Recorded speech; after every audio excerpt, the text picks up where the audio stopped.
ఈ సెలబ్రిటీలు ఏ బ్రాండ్స్ కి ప్రాతినిధ్యం వహిస్తున్నారో తెలుసా? పూర్తి వివరాలకు చదవండి రేపటి సాక్షి దినపత్రిక. తమిళనాడును గోట్ అనే తుఫాన్ కుదిపేస్తోంది. బాక్సాఫీస్ ను షేక్ చేస్తోంది. డివైడ్ టాక్ తెచ్చుకున్నప్పటికీ ఇప్పుడు ఈ చిత్రం 400 కోట్లను కొల్లగొట్టే అవకాశాలు కనిపిస్తున్నాయి. మరోవైపు గోట్ ఓటీటీ వెర్షన్ దళపతి ఫ్యాన్స్ కు నిద్ర పట్టనివ్వటం లేదు.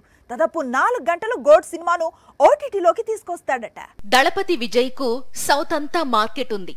కోలీవుడ్ లో మాత్రం తిరుగులేని మార్కెట్ ఉంది. ఆ విషయాన్ని గోట్ అనే కొత్త చిత్రం మరోసారి ప్రూవ్ చేస్తోంది. వెంకట్ ప్రభు తెరకెక్కించిన గోట్ కు బాక్సాఫీస్ దగ్గర మిక్స్డ్ టాక్ వచ్చింది.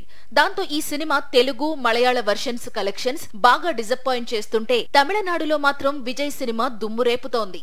ఒక్క తమిళనాడులో 100 కోట్లకు పైగా కొల్లగొట్టిన గోట్ ఓవర్సీస్ మార్కెట్ లోనూ అంతే బలంగా ఉంది. అందుకే విజయ్ కొత్త చిత్రం డివైడ్ టాక్ తోనే బాక్సాఫీస్ దగ్గర 400 కోట్లు కొల్లగొడుతుందని ట్రేడ్ పండితులు అంచనా వేస్తున్నారు. దళపతి త్వరలో సినిమాలకు బ్రేక్ ఇస్తాడని ప్రచారం సాగుతుండటంతో గోట్ మూవీకి తమిళనాడులో ప్రేక్షకులు బ్రహ్మరథం పడుతున్నారు. మరోవైపు ఈ సినిమాను దాదాపు 4 గంటల పాటు తెరకెక్కించాడు దర్శకుడు. కానీ థియేటర్ కు 3 గంటల నిడివి ఉన్న చిత్రాన్ని విడుదల చేశాడు. ఇప్పుడు ఓటీటీ వెర్షన్ లో తాను తెరకెక్కించిన మొత్తాన్ని విడుదల చేస్తాడట.